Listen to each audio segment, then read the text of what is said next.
Very good afternoon to all the students who are present today for yet another lecture of third year BCom semester 5 for the subject management. I warmly welcome one and all. Now students, we have been attending number of lectures on management up till now, and you are aware that we have discussed quite a lot in the second unit of management as well, that talks all about knowledge management. In the previous few lectures, we have discussed about the introduction to knowledge as to what is the meaning of knowledge, what are the different forms of knowledge. We have also understood the meaning of knowledge management. How does the information value gets transformed to the knowledge value? That is to say, how implicit knowledge becomes explicit knowledge and vice versa. We also studied the different goals, objectives, purpose of knowledge management. We also studied the features or the characteristics of knowledge management. In the previous lecture, I also gave you an idea how knowledge management can be facilitated and what were the different methods of acquiring the knowledge, as to who were those external parties, external sources from where an organization can acquire the knowledge. So today I shall be giving you a quick recap of it again, and thereby we begin with an important question today, a new question that talks on the process of knowledge management, as to what are the different stages, what are the different steps one has to take into consideration for knowledge management in an organization. So before we study with the process, you can have a quick look. In case you have missed any of the lectures, you can have a quick recap of whatever is being done. So we have understood the concept of knowledge, the different forms of knowledge, the different types we had studied in detail. We have studied the concept of knowledge management. We have studied the different goals of knowledge management.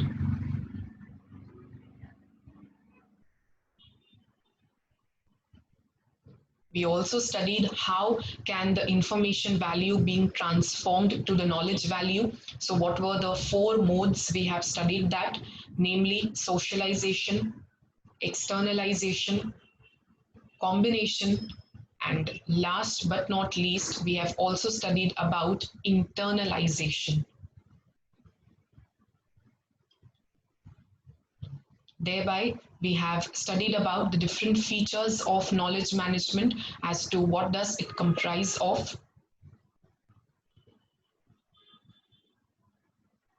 So we had studied about all the different features, characteristics in detail, one by one.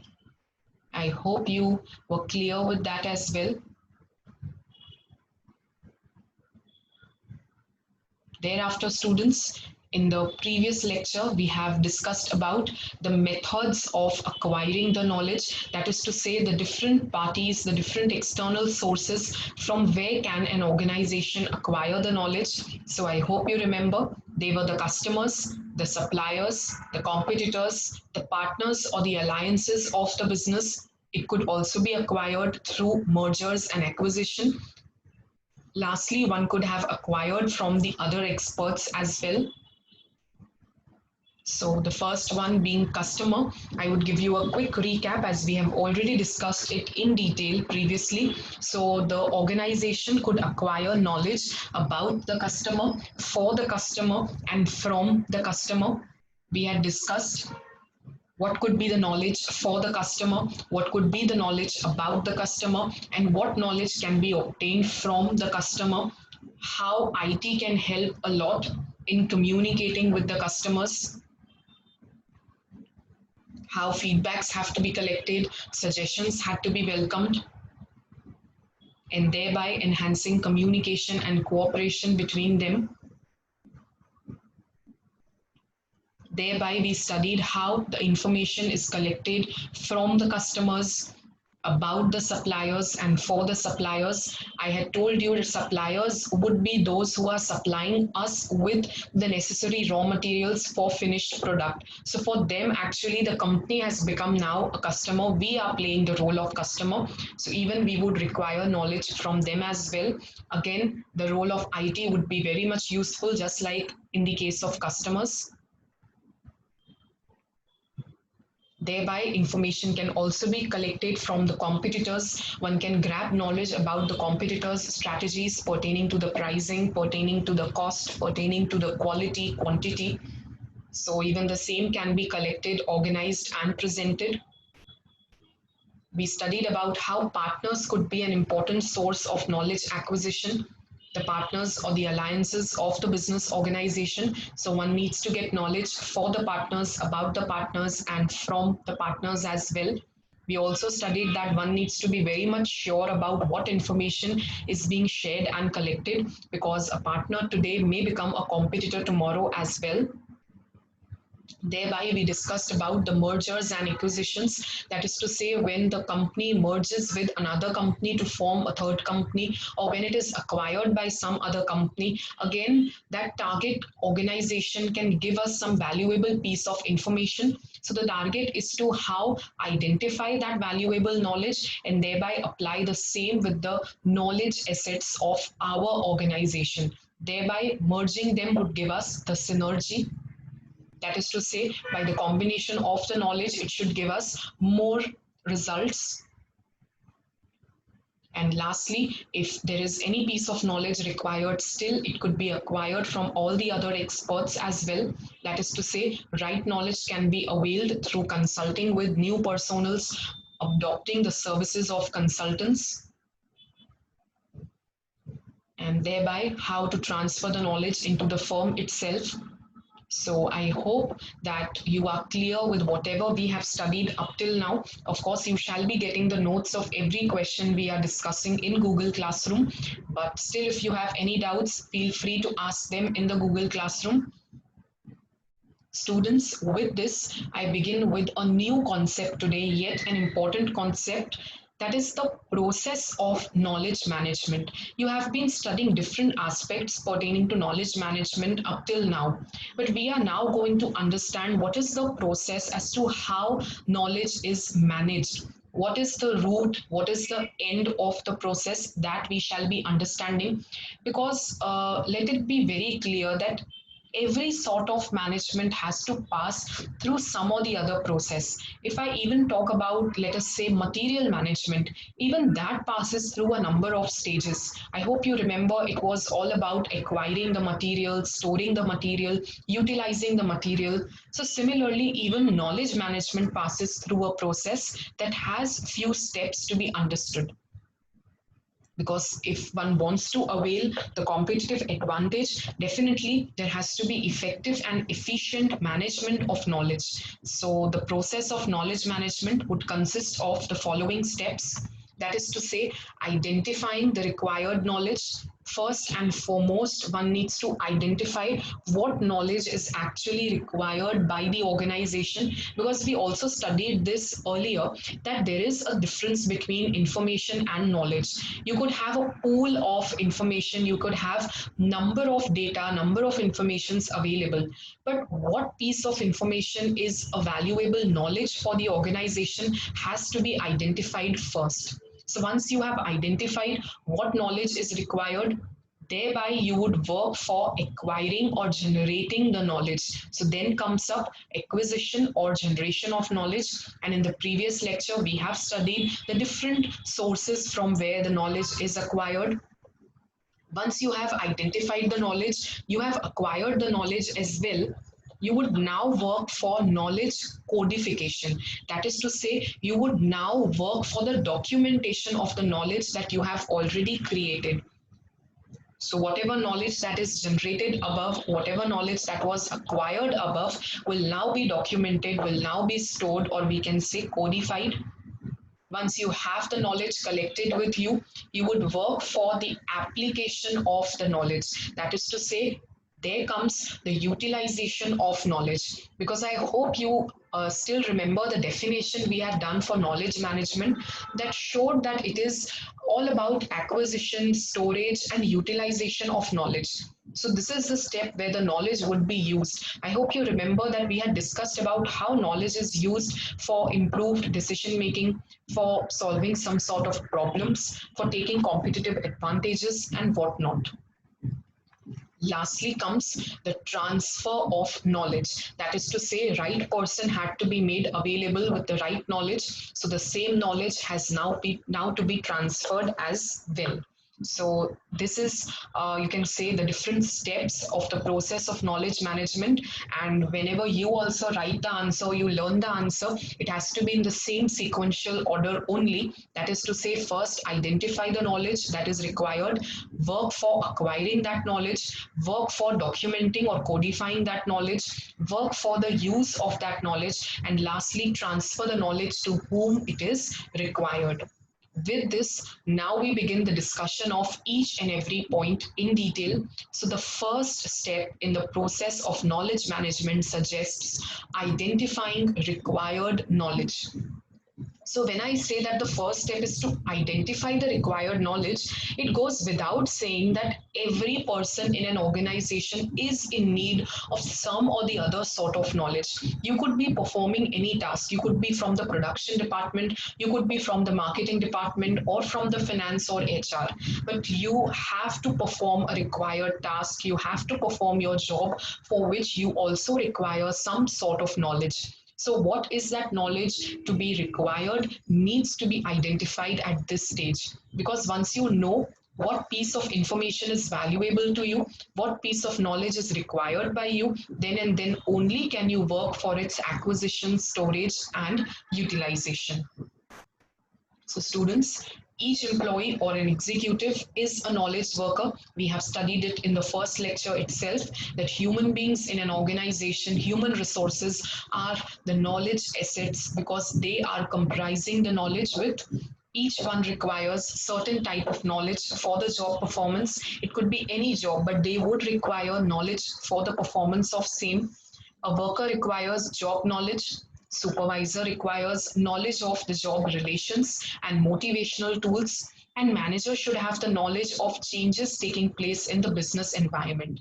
So whether you are a worker, whether you are a supervisor, whether you are a manager, meaning to say whether you are from lower level, middle level, or higher level, you still require knowledge to perform your task, to perform your job. Therefore, the process of knowledge management begins with identifying the required knowledge at different levels of organization. So, at every level, you need to identify what kind of knowledge is required by every person working therein. Knowledge is the valuable asset of the organization which should be managed efficiently and effectively. So, when you want to manage that knowledge, definitely you have to first work on identifying the required knowledge. You need to identify what information is valuable to you, what piece of knowledge is required by you, and thereby identify the same. So, students, once we have identified the knowledge that is required, then comes up the second step of the knowledge management process that talks about the acquisition or the generation of knowledge. By now, we already know the kind of knowledge required. Let us say the manager requires the knowledge about the changing business environment. Could be about the changing taste and preferences of customers or the strategy of competitors and any sort of legal or political change. So now one has to work for acquiring or generating the same knowledge. But then there are some sources from where this knowledge is generated. It could be an internal source, it could be an external source also. That is to say, the knowledge can be acquired from within the organization and it can also be acquired from outside the organization. Again, when I say within the organization, it could be a form of implicit knowledge that is stored in the minds of people with the experience they have had, or it could also be the explicit knowledge which has been codified, which has been documented in a computer system or a database. While on the other hand, if I talk about the external sources, maybe the customers, the suppliers, the competitors, the partners, the mergers, the acquisitions, they would also be a source of the explicit knowledge. So, students, as I said, there are two sources of knowledge, namely internal and external source. So experienced and the trained employees, their ideas, opinions, beliefs, and perceptions would become the internal sources of tacit or implicit knowledge. So these are considered to be the internal sources of the implicit knowledge. That is to say, these are the sources which are available within the organization and thereby they are internal. But because this knowledge is obtained by them through their own experience, through their own ideas, opinions, beliefs. It becomes the implicit knowledge. But the internal source can also be explicit, that is to say, the information available within the organization, but in the codified form or the explicit form, that is to say, the recorded knowledge. It could include the company files, central repository, or the database. It could also include information about attendance, production, sales, trend, cost of production, wage, material cost, selling price, profit margin, etc. Needed information is supplied for use from the computer system whenever needed by the knowledge workers. So it could be supplied from the computer system that is stored in the organization itself, and whenever it is required by any knowledge worker, it can be made available to them. So I can say that these were your sources of acquiring knowledge. We have understood the first source being internal, divided into two parts. That is to say, could be the source of implicit knowledge or could be the internal source of explicit knowledge. So after having understood with the internal sources, now let us understand what could be the probable external sources of knowledge generation. That is to say, those sources which are not within the organization, they are outside the organization and still helping you find the explicit knowledge.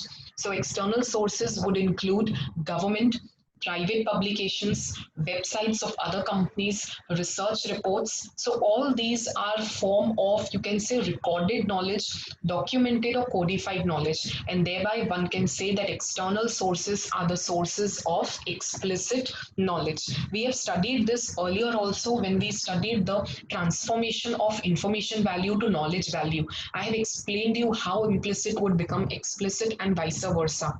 So even in an organization there has to be an interactive field being provided so that one can share their knowledge, one can share their ideas, opinions, experience, so that the knowledge gets transformed to others as well. For availing of competitive advantages, sometimes generation of knowledge becomes a necessity. You need to generate knowledge. We have studied this from the very first lecture that in such a global environment, in such a competitive era, one needs to make maximum use of knowledge, management of knowledge, because one needs to achieve that competitive edge. So there could be communities and cross-functional teams which could help creation of new knowledge. It could be an interactive field provided where somebody shares their life experiences, their work experiences, and thereby his implicit knowledge now becomes the implicit knowledge for others as well. Generally over here a new point is raised, so it is debated at first, but when logic and intelligence would be applied, that debate gets converted into a dialogue. Finally a consensus will be arrived and the new knowledge would be generated in the form of a truth, fact, principle or theory and could be used in practice. So when you want to generate knowledge, when you want to create knowledge, it could be, as I said, an internal source, could be an external source. Over and above that, it could also be an interaction taking place between people where first of all they debate, they share their opinions, but thereby they also bring about certain kind of truth, a certain kind of theory or a certain kind of new knowledge that is acquired. Students, by now you have studied about number one, identifying the required knowledge, and number two, we have understood as to how the knowledge can be generated or created. Now, once you have also acquired the knowledge, the task does not stop there. Now you have to work for storing the knowledge. That is to say, you have to record, you have to codify that knowledge. We have studied earlier also that both implicit and explicit knowledge can be stored, can be codified. Once your implicit knowledge gets stored, gets documented, it itself becomes an explicit source of knowledge, which is now readily available to everyone for use. Because you want that there should be right knowledge available to the right person at the right time. And that is only available when there is proper codification of knowledge, there is proper documentation of knowledge. So knowledge codification means documentation of knowledge for the purpose of storage. Acquired or generated knowledge is stored in the files, computer hard disk, CD, computer programs, and manuals. Generally, central repository or database is created for the storage purpose. So you can use these kind of methods with which the knowledge can be stored. It could be a file, it could be a hard disk, it could be a CD, it could be a computer program, could be a manual, and thereby the knowledge gets stored. Once it is stored, you can get the required information available. It could be retrieved from the computer system whenever it is needed for use. So even over here, IT, that is your information technology, can play an important role in the acquisition, storage, transfer of knowledge, removal of the obsolete knowledge, that is to say the knowledge which is now outdated, and updating the useful knowledge, that is to say changing the knowledge with the changing business environment, is also a part of storage process. So we have understood how the knowledge that was acquired in stage 2 can be now codified and documented. It can be stored so that one can retrieve it, one can make use of it whenever needed. Right knowledge has to be available to the right person at the right time. And even IT could be of use while we are talking about the acquisition, storage, or the transfer of knowledge. When we are storing the knowledge, we have to take into consideration that not only it has to be updated, but also the obsolete one has to be removed as well. So students, you have understood with number 1, identifying the knowledge required, number 2, generating the knowledge, number 3, storing the knowledge. So now when you have acquired also, you have stored also, comes the 4th step of knowledge management, that is application of knowledge. You have to now work for using the knowledge. So knowledge workers in the organization use knowledge in their operational fields. We have studied earlier also that knowledge is made use of to improve the performance. It could be for solving the problems, it could be for taking decisions, it could be to innovate something or to formulate a strategy. We have been studying it from the very first lecture that you want to make advantages competitively. You want to work in a competitive environment and you want to achieve that competitive edge. It is possible when you make the utmost utilization and management of knowledge. It helps you solve the problems, it helps you take the decisions and thereby innovate as well. So a certain type of knowledge is needed for selection of plant location, advertising medium, for pricing, determining the product mix, and for getting adapted to the changing business environment. So it would help you to select maybe the plant location, to select the medium of advertisement. It could be for pricing. It could be determining what sort of products we need to sell or how would we change with the changing business environment.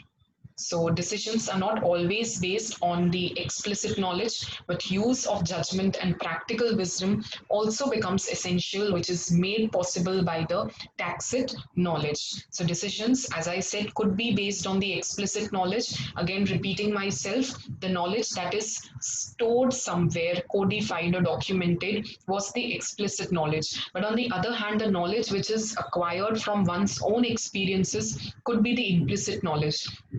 So the decisions could be based on the application of both the knowledge. So for best utilization, one needs to see that right information should be made available online to the right person at the right time and at the right place. So I hope that you are clear with the 4th aspect also, that is the application or the utilization of knowledge. Students, with this, we move to the 5th and the final step of the process of knowledge management, that is to say, transfer of knowledge. Up till now, students, number 1, we have identified the knowledge. Number 2, we have also acquired the knowledge. That is to say, we have generated the knowledge. Number 3, we have stored the knowledge. Number 4, we have utilized the knowledge. And now comes number 5, when the knowledge has also to be transferred. When I say transferring knowledge, it is transferred to the people who are in need of knowledge. Now, this transfer can also be of two types. It could either be an internal transfer or it could be an external transfer. That is to say, transfer of knowledge within the organization could be internal, but the transfer of knowledge outside the organization, maybe to the different stakeholders, would be an external transfer because knowledge is required by both of them. So, a very nice saying with which we start this, that distribution of wealth reduces the stock of wealth, but distribution of knowledge does not reduce but increases knowledge. The more you share the knowledge, the more it will increase rather than reduce. So, in order to share the knowledge, definitely the transfer is essential. As I said, there are two types, namely internal and external. When you are transferring the information between the different divisions of the company and between different levels of management, it is known as internal transfer. So, in order to exercise control, top level management needs information regarding attendance, production, sales, liquidity, etc. Workers and salesmen also need to know about the production and the sales quota. So, one can say that people in the organization are also in need of some or the other sort of knowledge. An internal transfer would meet with the knowledge requirements of these members of the organization. So, with this, you can help provide information internally in the organization, but the same thing can also be external. So, if the information is not of strategic importance and secret, it can be transferred to the third parties for their use, which is known as an external transfer. So, if some information is not to be kept secret and could be transferred to outsiders, it could be the external source of transfer as well. Investors need to know about financial position of the company. Bankers and creditors are also interested in the liquidity position of the company, and even the shareholders desire to know the price of the shares and the rate of dividend. So these external parties would also be interested in the knowledge about the company. The stakeholders, it could be the investors who are interested to know the financial position. It could be a banker, a creditor who want to see the liquidity position before they grant you a loan. It could be the shareholders as well who want to see the price of the shares. So there could be number of external parties, external stakeholders for whom also transfer of knowledge becomes essential. So transfer of knowledge helps them in making proper investment or taking the credit granting decisions. Information uploaded in the website of the company is accessible by any external party. So the information can be put up in the company's website, and thereby the external parties can make use of it, based on which they can take important decisions. So in this way, knowledge transfer helps the employees and the third parties to share the knowledge. So when you are transferring the knowledge, you are not only helping the internal, but also the external parties. You are sharing knowledge with them so that they can take the correct decisions, they can improve their performance and thereby solve the different problems. So I hope that you are clear with today's topic. To repeat myself, we have studied today the process of knowledge management comprising of 5 steps. First, we identified the knowledge. Secondly, we have acquired the knowledge. Thirdly, we have stored the knowledge. Fourthly, we have applied or utilized the knowledge. And fifth, we also worked for transferring the knowledge. In the next lecture, we shall be discussing about a very easy topic on the benefits of knowledge management. But before I wind up, you can have a quick look at whatever we have studied today.